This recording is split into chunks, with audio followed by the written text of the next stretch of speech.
Welcome to Cafe Classroom. I'm so happy to have you here. And I'm Christina Hoff Sommers. I will be your teacher this afternoon. And I am from the United States. For many years, I was a philosophy professor. And then I moved to a think tank. And I've been at the American Enterprise Institute for almost 20 years. And I'm paid to think. And I write books about a lot about feminism, gender politics. And I started to do this because many years ago, the chair of my department asked me to teach a course in feminist theory. This was in the 80s, long before any of you were born. And I thought, okay, I'm a theorist, I'm a feminist, why not? And I knew the history of, the great feminist philosophers from Mary Wollstonecraft or John Stuart Mill. But I was new to feminist theory. The texts came, I will never forget this is the summer of 86, and I was just shocked by what I encountered, because it was a complete break from the tradition of feminism that I love, which is about sort of extending basic principles of democracy and liberal constitutional tradition, extending the right to life, liberty, happiness to women, it's equal rights under the law. That's called variously equity feminism, liberal feminism, equality feminism, and I'm a strong believer in that. It has liberated women. It's one of the great chapters in the history of human freedom. That women in the West, there are still some unresolved issues, but overall the doors have been open, and women are self-determining, is more than any probably in the history of the world. Something to be proud of. But in these feminist theory texts that were coming from my colleagues, including some friends, it was very harsh and didn't really admit that we'd made progress, and was actually captive to the idea that we all live in this sex-gender system, the patriarchal, oppressive male hegemony. And I just thought, well, what is the evidence for that? Because I see progress. I don't see oppression. It seemed absurd. What I discovered fairly early on, and then would go to write a book about this called Who Stole Feminism, was that these radical theories were based on a foundation of false assumptions about the world, distorted statistics. They just didn't get the facts right. Now, I don't know what came first, the very negative, hostile theories about our society and how terrible it was for women, or the statistics. Now, let me be more specific. One of the theorists I read was Catherine Mackinnon, very charismatic legal scholar, and very extreme.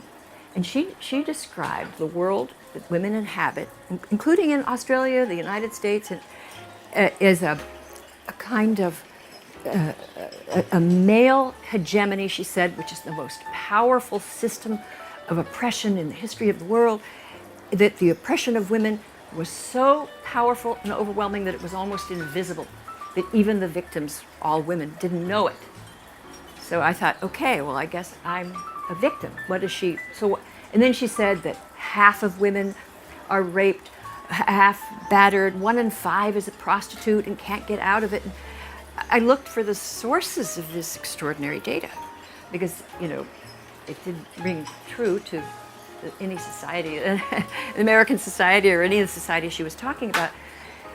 And her references were to other sort of hardline, I came to call them gender feminists, because they believed in this sex-gender system. Or you could call them radical feminists or hardliners. That she didn't really have statistics. She didn't have conventional sources, because she believed that those were created by the patriarchy. You can't trust them. Women are even epistemologically disadvantaged because men created all the knowledge and so forth. It was a total system. What shocked me is that how exciting it seemed to be to many young women. And I see it as a conspiracy theory. And it can't be falsified. If you try to show that the world is not that way, that just shows you're part of the problem that they're trying to solve, or you've internalized the system. So I challenged the statistics. I challenged what I thought were the twisted theories. But most of all, I said, how does this help young women? Young women in the world are, coming into their own, and at the moment where they're poised to really start joining men in running the world and moving ahead in the professions, and in fact leaving men in the dust, education, in higher education. At that very moment, we are giving them these strange theories that might be appropriate for women that lived under gender apartheid in, Saudi Arabia, not appropriate for the United States. There was a radical distortion of reality. And I looked at I tried to find the best data I could, like how oppressed are women? What are the best we can determine. So what I started to do was just look for good sources. The best sources I could find were from the Bureau of Justice Statistics in the United States. They have just legions of trained statisticians who don't have an agenda. They just want to figure out levels of crime and how things are. Their numbers were so there was just a difference. She was exaggerating out of all proportion without data, and yet you had the Bureau of Justice Statistics, for example, on campus. She and her colleague would say 1 in 4 girls is being raped.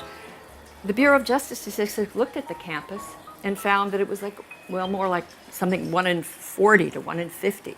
That's still too high, but it's not 1 in 4. 1 in 4 would be like a war-torn Congo.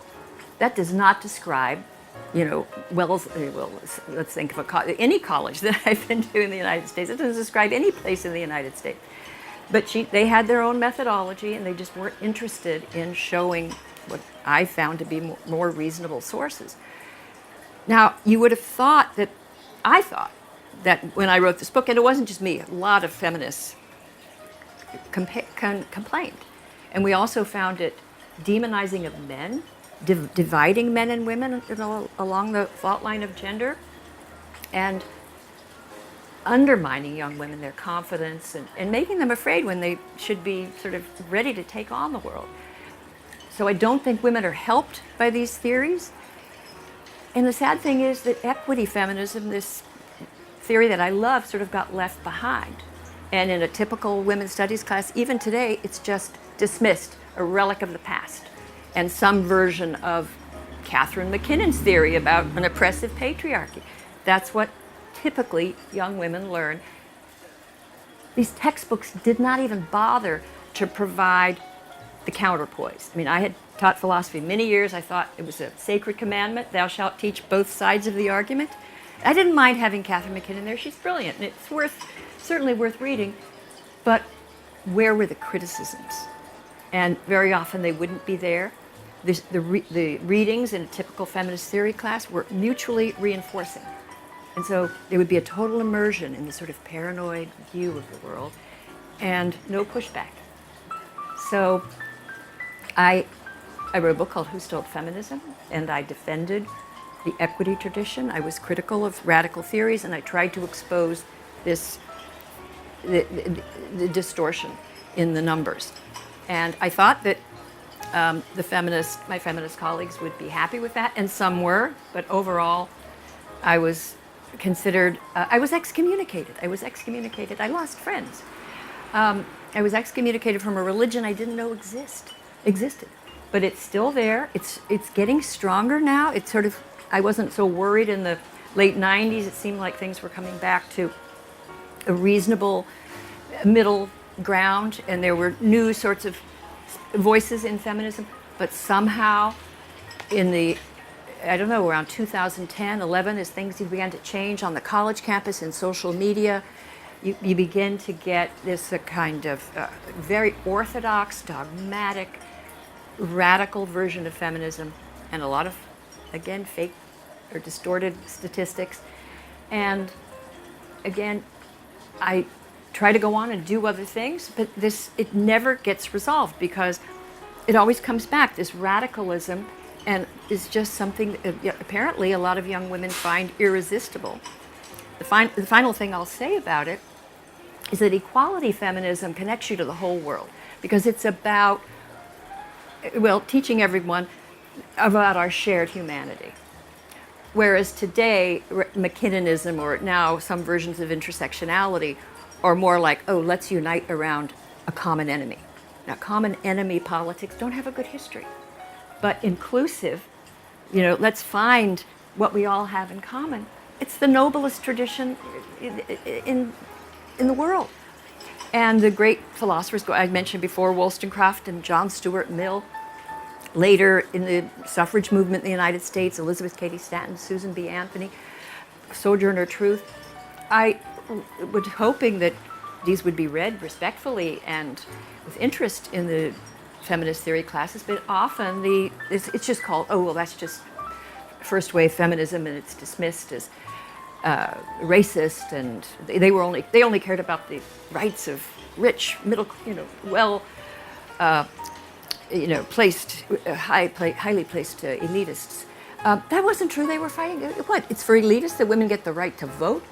The first wave and second wave equality feminism found just fundamental changes that opened the world to women and made equality with men possible. That all women want that. I mean, not all women want that, but women throughout the world want that. And there are these fledgling feminist movements now in every country in the world. And I've been to international conferences, and they want American women to make common cause with them. But you will not find that many feminists, activists on our campuses connected to these struggles in countries like Egypt and in Saudi Arabia and Iran. They're more focused inward on their own oppression and how the young men in their school are oppressing them.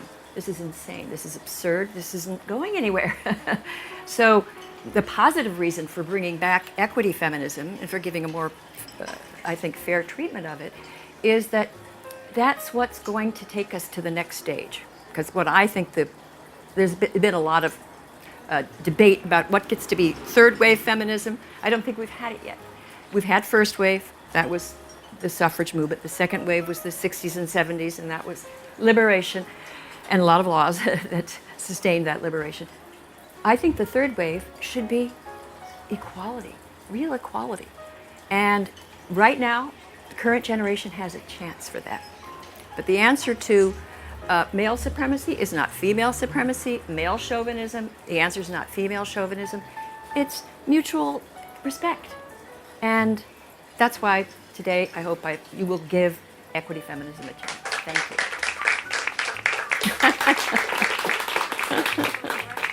Hi, I'm Ravi Prasad from Parliament on King. Aside from the cafe, we also have a social enterprise catering business.